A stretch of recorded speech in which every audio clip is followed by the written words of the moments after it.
Welcome back to the channel, my friends. Warhammer Man Studios. I'm Warhammer Man, and today we got a brand new Primarch.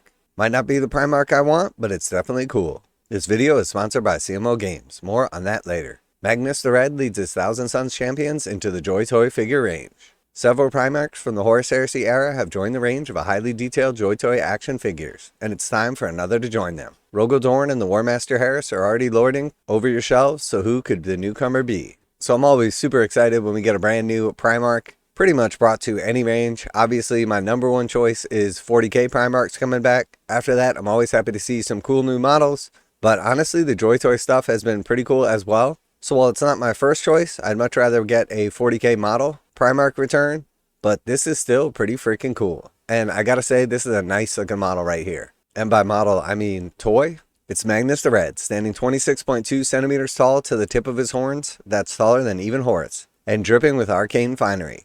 Every detail from this phenomenal resin miniature has been faithfully recreated, down to the swirling magical effects that can be attached shooting from his hands or wrapping around his giant blade on Nanutra. Alright, so checking out the detail on this, it is definitely very cool. It's more of just like a casual posing position. But these figures can actually be like moved around and put in different poses, and I'm sure they'll show off a couple of those. But I do have to say that the actual like details, the embroidery on him, from the cloth to the eccentricities of his armor and weapons are pretty awesome. The detail on the horns, the magical effect in his hand, the actual like face and hair sculpt, pretty freaking cool. The armor is super elaborate, and I have to say this is definitely in the likeness of Magnus and does a really good job capturing him. Now, in my opinion, all of like the Primarch Ascended in the 40k range are by far the coolest. The Horus Heresy is before like the Chaos Primarchs fully got their powers and fully took on like the Demonhood Ascension, but still amazing nonetheless. And I think the more of these we get in the Joytoy range, the more likely we are to get more Primarchs in like the 40k range and more of the Primarch Ascended in the Horus Heresy range. So the fact that Games Workshop sees that these are selling well, the fact that they're licensing out these various intellectual properties to Joytoy and they're being produced and obviously selling well is a good sign for what's to come just for Primarchs in general. So I think this is a net positive. Alright, so here we see a couple of like the different poses here with like the staff up in the air, the same magic in his hand, and then here he's like shooting the magic forward. Here we have like the back view of the actual cape and everything. And I think that's probably my least favorite part of the toy. The cape definitely comes off as a little bit on the two-dimensional side. I like the addition of the feathers, the purity seals. Overall, this is very cool. But compared to something like the Horus Ascended, Guilliman, Calgar, some of the other Primarchs that Joytoy has done, I do have to say this is a little bit on the underwhelming side, but still cool nonetheless. It's a perfect figure to be flanked by some luminary subordinates, and 3 are joining the battle alongside him.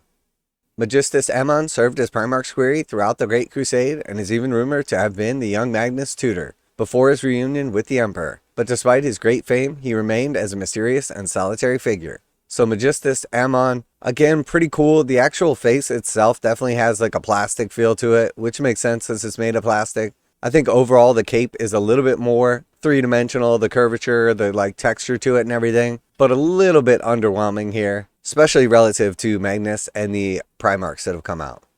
He's joined by a figure who will be familiar to those scouting out this week's pre-orders, Azhek Ahriman, the first and last chief librarian of the Thousand Sons, who will one day go on to doom his entire legion with this cursed rubric. This incarnation finds him in classic Heresy-era raiment, bedecked in robes and sigils.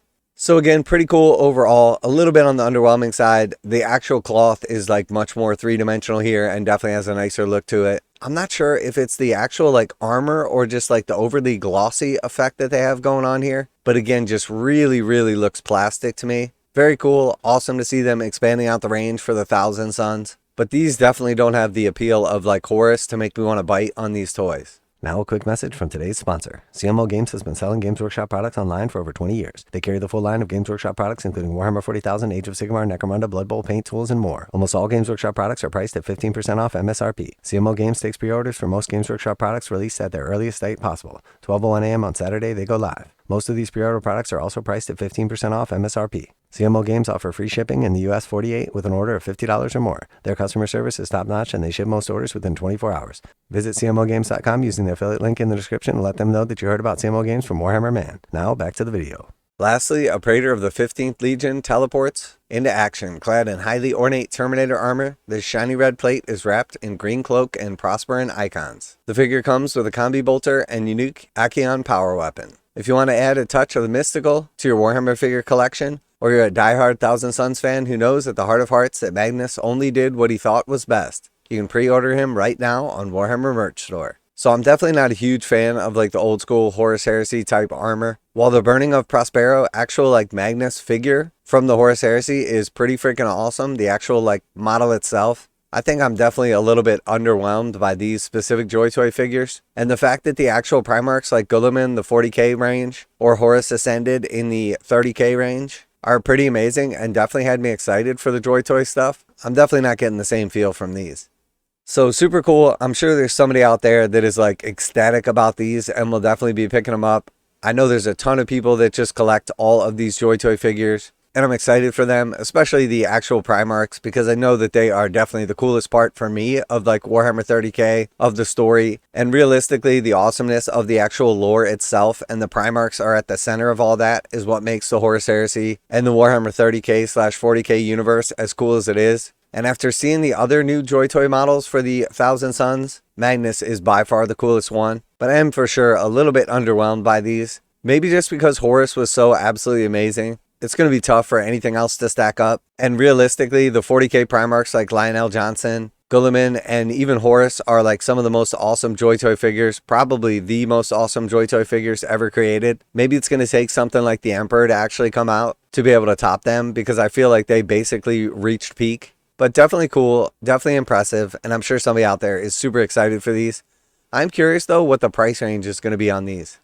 Alright, so just jumping over here to get a accurate idea as to what to expect. $139.99 for Magnus, $72.99 for Ahriman, and $69.99 for Amon. And then the Praetor is $74.99. So honestly, relative to the other stuff to come out, no big surprises here. Relative to Games Workshop's actual prices, they're really not that bad either, as like the individual models would be probably somewhere around like 35 to 42 bucks on their own. And these are substantially larger and have some pretty nice detail to them.